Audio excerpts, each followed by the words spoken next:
Good evening. This is an informal meeting of the Gardner City Council on Monday, November 29th, 2021. I'd like to ask the clerk to please call the roll. Councilor Bloom? Present. Councilor Goudreau? Present. Councilor Craig Cormier? Councilor Ronald Cormier? Present. Councilor Donalowitz? Present. Councilor Graves? Councilor Hardern? Present. Councilor Mack? Present. Councilor Tyros? Present. Councilor Walsh? Present. President Kaczynskis? Present. For the public watching this evening, we are meeting informally tonight regarding the city's fiscal year 2022 supplemental budget items. The supplemental budget was posted publicly in the City Council's packet for our November 15th, 2021 regular meeting, where we voted as to meet as a committee of the whole on the items, which is our purpose for meeting this evening.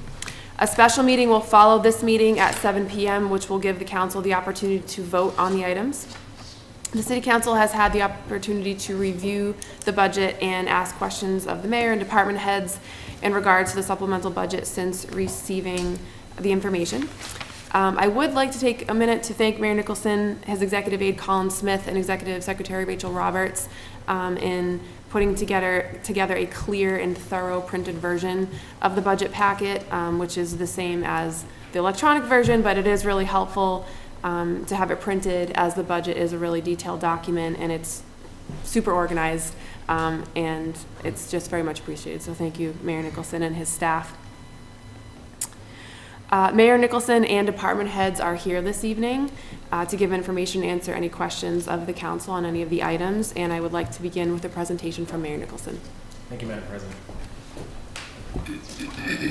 Been asked to come up here just because of the microphone for the benefit of the people who are watching, but I do want to just give a brief overview on the supplemental budget before we begin, and I do want to point out that we do have our Chief of Police, Richard Brax, our DPW Director, Dave Arnold, our City Auditor, John Richard, our City Treasurer Collector, Jen Demick, and our new Veterans Agent, Lynette Cabrilla, here with us if there are any questions. Director Saunders from the Health Department was planning on attending, however, she's feeling a little under the weather, and she did provide me with some further information that if there are any questions, I'm certainly happy to answer those at any time. So the full impact of the supplemental budget can be seen in the breakdown that's included in the information that we've given there.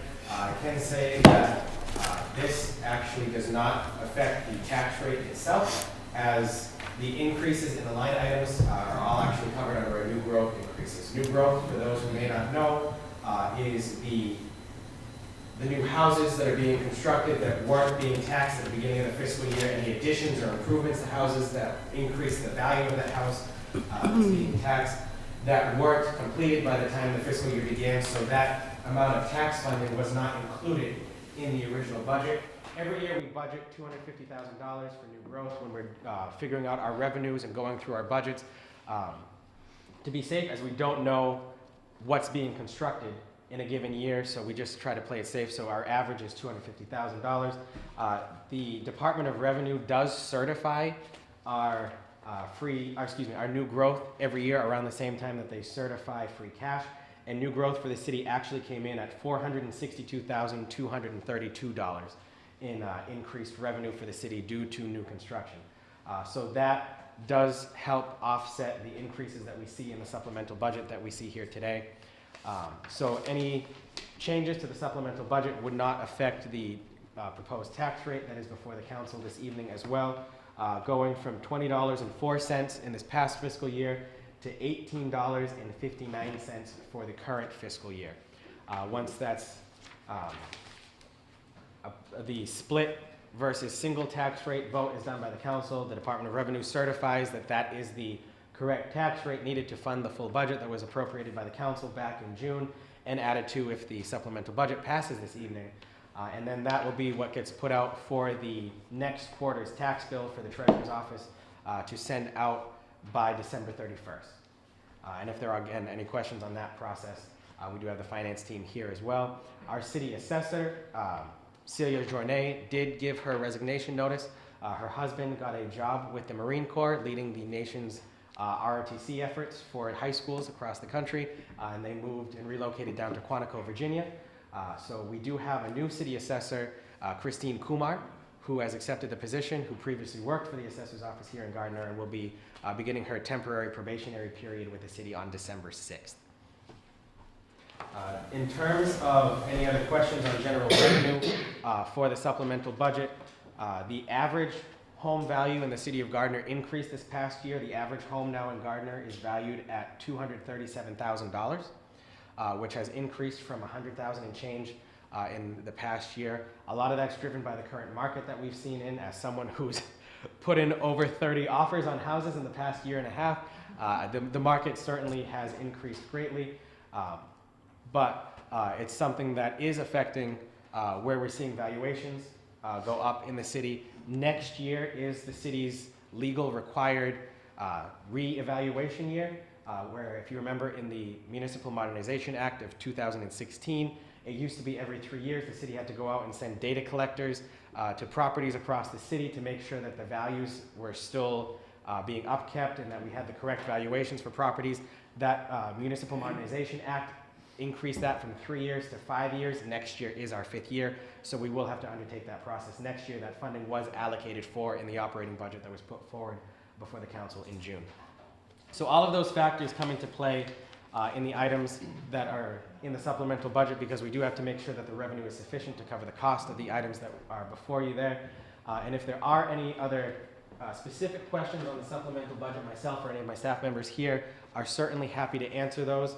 I did get a couple of questions from a couple of counselors since this was submitted, and I do want to just generally answer those and for the benefit of the entire council that is here. In terms of the collective bargaining agreements, the AFSCME union is the City Hall Clerical Staff union, and it's not just City Hall, it's City Hall, the Fire Department, the Police Department, the DPW. Those clerical staff members are covered under the AFSCME contract. That is a 2-year contract. The reason being is that contract expired on July 1st of 2020. We did a 1-year contract after I was sworn into office after the special election because we weren't sure what the financial impact of the COVID-19 pandemic would be. This is a 2-year contract to get them back on their original 3-year schedule so that we can continue to have a staggered contract so that half are renewing 1 year and the other half are renewing the following year, rather than having all 9 of our unions expire on the same year. The animal control contract is a brand new collective bargaining agreement for the city. The 3 animal control officers did unionize in January of this past year. It took us about 29 meetings to go through negotiations for this initial contract that we have before the council here today. So certainly if there are any questions, I'm happy to answer those. We are still working out, now that it's in practice, some ongoing specifics. We are meeting with the union. They are represented by the Teamsters. With us and their union bargaining team, the chief, the deputy chief, the HR department, and myself are meeting with them now that it's in practice to see what operationally is working or that we may have missed and not realized as a result of the bargaining, because this is a first contract for this bargaining unit, and they are a bargaining unit of 3 members. So it is a little different than a larger union that we have here in the city. By and large, it's 2% between the steps. There are some adjustments to some positions, particularly in the AFSCME union, where some promotions were given, but those are all included in the contract that's included in the packet. The treasurer collector salary calculation that's included in there is a correction of a budget and a compensation schedule that was passed a couple years ago to bring that up to where it would have been had that correction not been made at that time. The airport manager position that's included in there is due to Ken Bonk retiring after 37 years of service with the Gardner Airport Commission. Ken did it as a hobby and really took on a lot of the airport manager tasks by himself. The grant reporting, the making sure the maintenance of the airport was done, the lawn was mowed, the plowing contract was given for the runway. If the runway was in disrepair, that we found a contractor or consultant to help us find the right grant to use to resurface the runway. We just actually received a $215,000 grant from the FAA for that purpose. All of that reporting and tracking was done by Ken himself as the chair of the commission.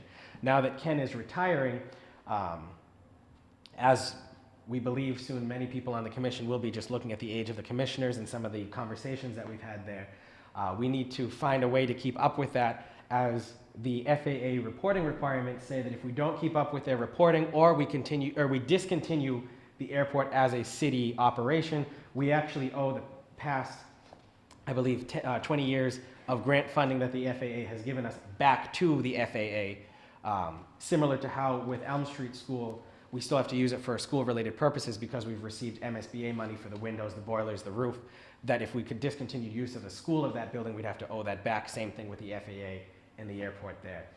There was a question on revenue that the airport intakes. We budget approximately $16,000 a year in airport expenses, and as of this past year, the airport takes in approximately $33,000 in rental fees. That is the hangars that are there for airplanes to rent indoor space, the tie-down rentals, that's for the planes that are not in hangars but still rent parking spots, for lack of a better term, on the side runways itself. We take in about $33,000 a year in that, and an additional $16,000 and change in fuel sales, because we do sell jet fuel at a pump at the airport as well. So that's the revenue side of the airport with regards to that position. The Veterans Services additional staff that are there, that is, this was not clear in my letter, and I do apologize for that. I understand that from the questions that I've received. 3 part-time positions added to the Veterans Service Office.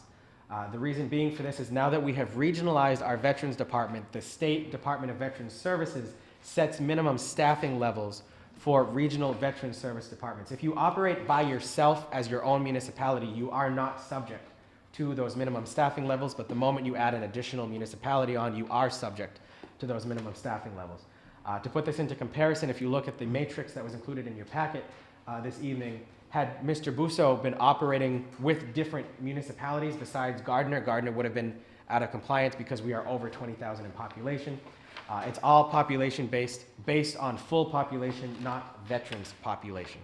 So when you add all the different regional municipal populations together, it's around 45,000 residents that Director Gabrilla is servicing as our veterans agent. So that's why we need the full-time equivalent coverage in clerical staff and an assistant part-time director of the veteran staff who has access to utilize all of the veterans agents' functions in the office. The reason for part-time versus full-time for the clerical staff is a lot of the veterans benefits are time sensitive. And if someone takes a vacation or is out of the office or is out sick, at least there's going to be coverage for at least part of the day in that office to make sure the veterans do get access to the services that are there. Because those are all part-time positions, they are not benefit eligible in cities' healthcare, dental, and life insurance policies. You need to work a minimum 20 hours a week to be eligible for those benefits. And the salaries of those are covered by the regional agreements that have been included in your packets this evening. The Board of Health clerical position and the Police Department clerical position I'll explain together. And the reason I'm doing that is because right now those are both one distinct full-time position. That person works in the mornings at the Police Department and in the afternoons in the Health Department. That employee did resign about a month and a half ago to take a position somewhere else at a local private school. So in speaking with Chief Brax and Director Saunders, the new reporting requirements as of the Police Reform Bill of 2020 have greatly increased what the police department needs to report to the state now that there's annual disciplinary reporting, annual reporting on calls that are done, increased number of public records requests. This person would would take on those additional tasks that have now been assigned by the Police Reform Bill of 2020. In the Health Department, this position was originally, it's a full-time position back in 2007 and reduced to part-time as part of the budget cuts that came in as a result of the recession. However, in seeing what the Health Department is dealing with, there's a larger demand for clerical staff there. We've seen some errors that have come up as a result of clerical staff being a little overworked in that department. I have some information here from Director Saunders. The License Commission takes in 33 annual liquor licenses, about 3 seasonal licenses, 87 common vicular licenses, and 17 AADs, which is the social clubs or the nonprofit liquor licenses that are in the city. On top of that, in the Health Department, there's 220 food permits, 280 burial permits, 1,350 transfer station stickers, as well as then septic, percolation tests, and things like that, that position oversees the scheduling of, the processing of the paperwork, the finance reporting of all of that information, and the accounting processing procedures there as well. We do have some financial information as to what those licenses that position does take in equates to. In 2020, that the Board of Health and the License Commission, through that, that clerical staff member, took in $66,789. In 2021, that was reduced to $47,109. That's because we waived the cost of liquor licenses for restaurants as a way to help them out as a result of the COVID-19 pandemic. But there is substantial $1,000 that position does take in, so it's just making sure that is all kept up to date and nothing falls through the cracks on that one as well. So that's the health department position and the police department position.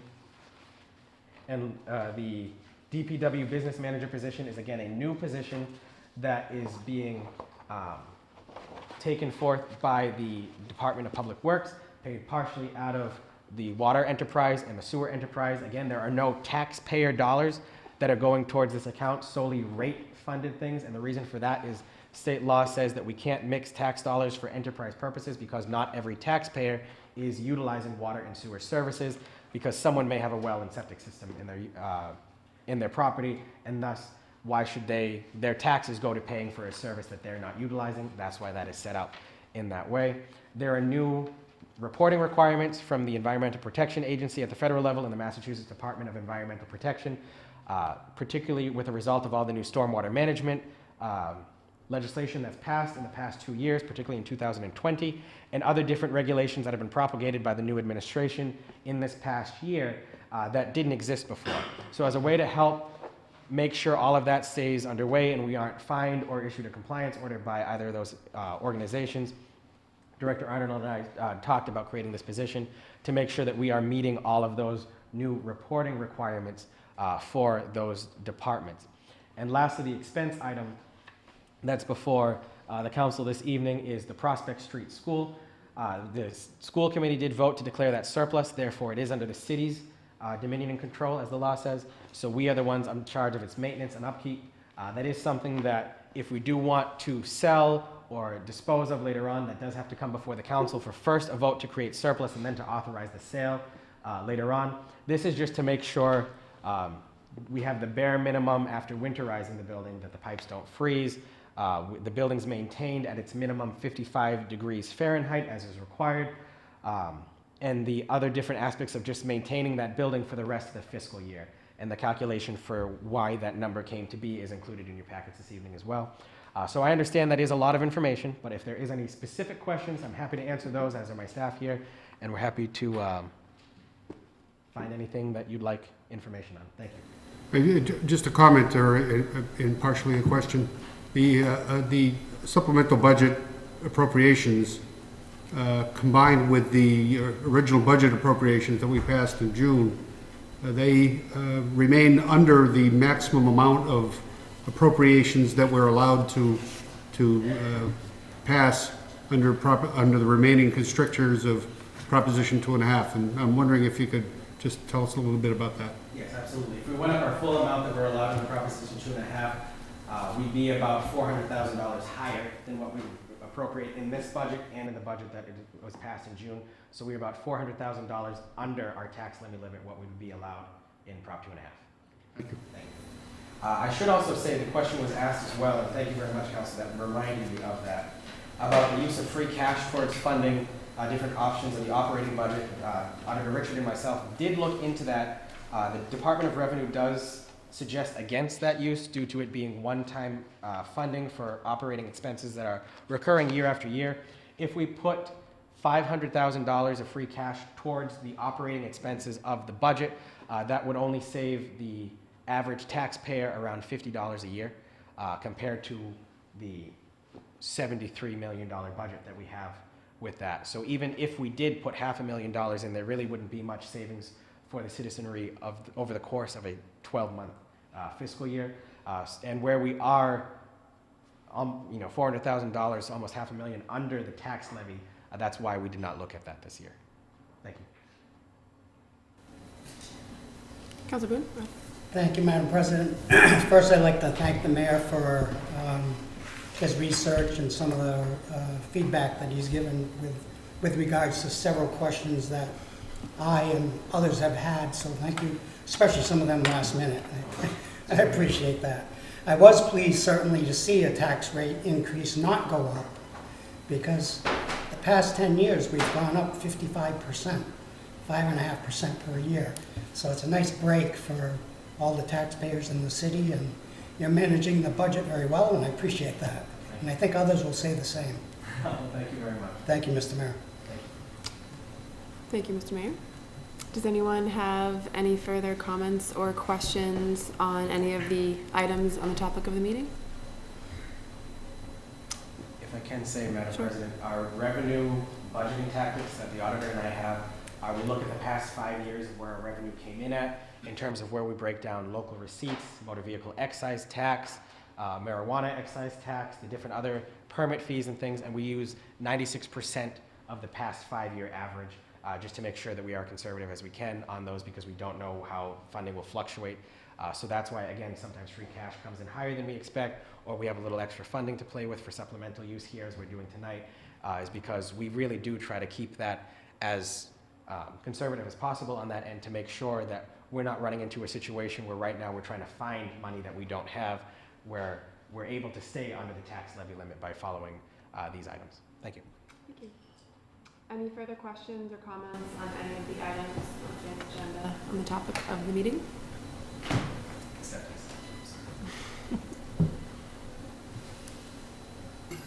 Hearing nothing, then we'll close this part of the meeting and reconvene at 7 p.m. for our special meeting. Thank you very much.